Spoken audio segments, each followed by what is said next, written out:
In today's video, I'm going to be going over the top 3 things that you should know as a new real estate agent so it doesn't hurt you in the long run. So make sure you guys stay tuned.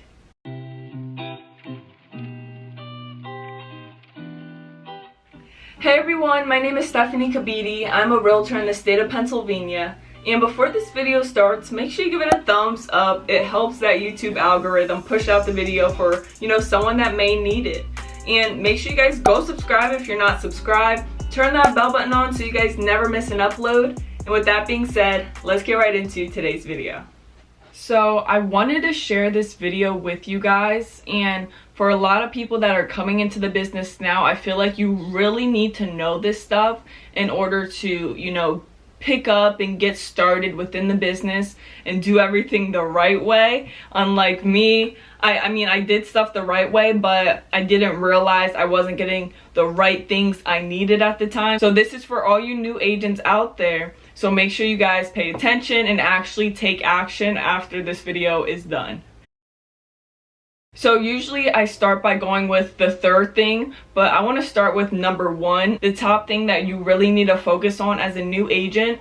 And a lot of people overlook this. I am not sure why, especially in the beginning, and that is the contracts. Okay, the contracts are the main thing.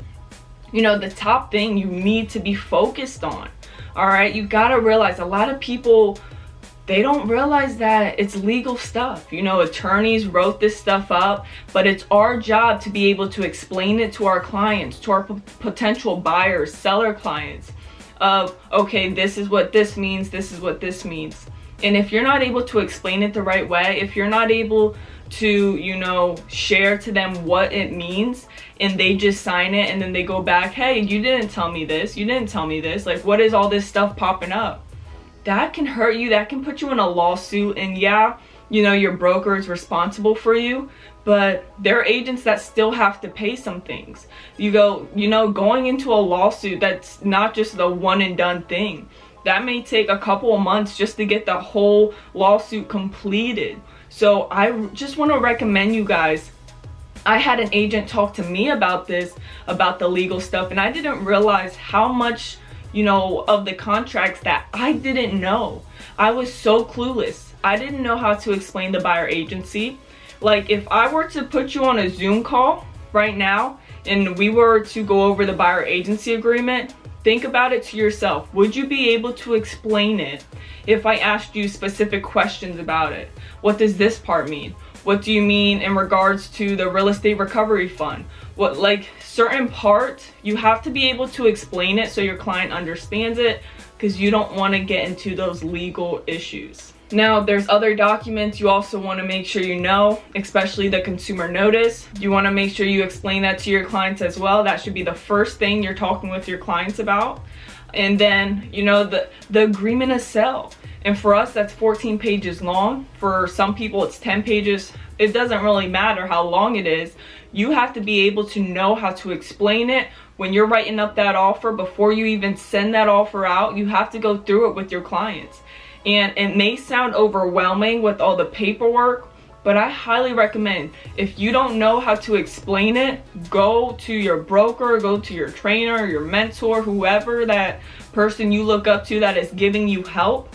Go to them, speak with them, tell them what your problem is, that you don't understand it, and they're not gonna not help you. I mean, if they don't help you, if they don't give you the right help, you gotta change brokerages, or you gotta find that right mentor. But you gotta be honest. If you're not honest, if you're not asking questions, then you're not gonna get that help you need, and then you may not even be successful in this business. So I wanna strongly encourage you to go get that help if you're not, familiar with the concepts, if you're not familiar with the contracts.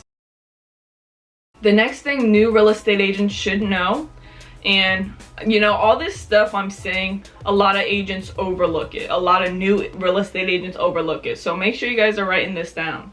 And the next thing is the loans, the different loan types. And you may be saying, Stephanie, that's outside of our expertise. That's what the lender should do. The bank should do. But for us to be the best service, have the best service for our clients, for our buyer clients specifically, and seller clients, because this pertains to both, you want to know the different loans, you want to know the different types, you know, kind of the credit scores, how strict the appraiser may be. You want to know this stuff just so you're able to prepare your buyer or seller. Because if you're working with buyer clients, you go out for a showing, the buyer may be, let's just say, a VA, FHA loan, a government loan in general. Let's just say they're a government loan and the roof looks really old, really wavy. There's a leak in the basement, you know, stuff like that. That is going to be called out by an appraiser. And if it's called out by the appraiser, that means that either the seller needs to fix it before they close on the property, or the buyer needs to fix it. And typically, I wouldn't advise a buyer to fix something on a property that's not even theirs. They don't even own it, because the seller could back out at any time, buyer backs out. You never know what could happen. So, you know, that's like the worst case scenario. But you know, it happens all the time where sellers typically, you know, they will repair minor issues. But if it's major things, like a roof is pretty big, depending on how big the roof is, that would need to be fixed before you close on the property. Now, if we say a conventional loan, the appraiser wouldn't be as strict. They're more, you know, focused on the value of the home. All right, so it's very, very important that we focus on the different loan types: USDA, VA, FHA, you know, the first time home buyer program, PHFA, I think I'm saying that right, PHFA, and conventional. You know, we want to know the different things. And then, like, for cash, you want to make sure you have that proof of funds. And then for financing, it's a pre-approval. So make sure you're familiar with that. If you just need more training on it, definitely go connect with a lender, connect with multiple lenders, build those relationships, and then start learning from them. Start, you know, asking them questions if you don't have like a specific training program that your broker gives you on the different loan types. Now, the last thing you should know as a new real estate agent is communication. And a lot of people are probably thinking, oh, I know how to communicate. That's the easiest thing. Why would you even say communication? Well, this business is based all around communication. It's all about talking to people. You won't get anywhere. You won't get anywhere in this business if you don't talk to people. All right, so talk to people at the store, talk to people at your dentist's office, your doctor's office, wherever the case may be, family event, just talk to people. But I want to dive deeper, not just talking to people, but understanding the different personality types. Because I don't know about you, but I know my brokerage has made me take a personality test. And I think a lot of brokerages do as well, other ones. But you want to understand different personalities so you can be able to speak with different people.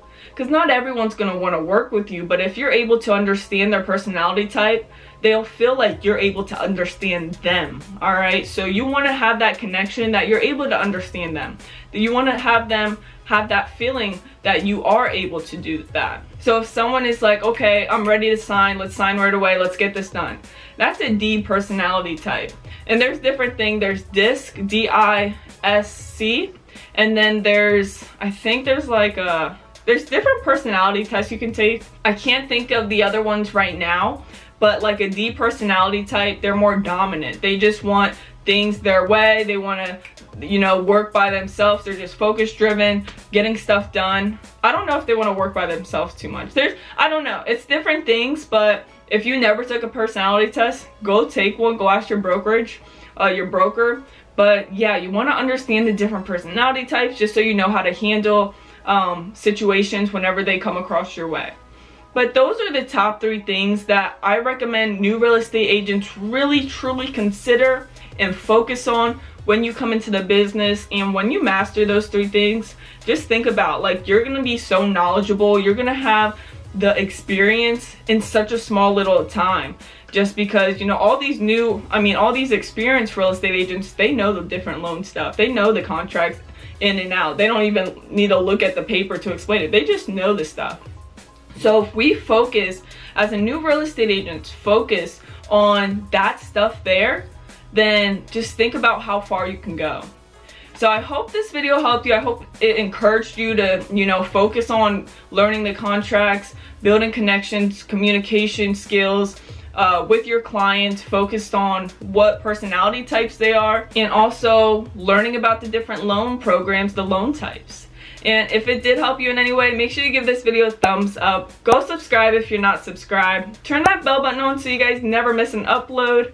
And with that being said, I'll see you guys in the next video.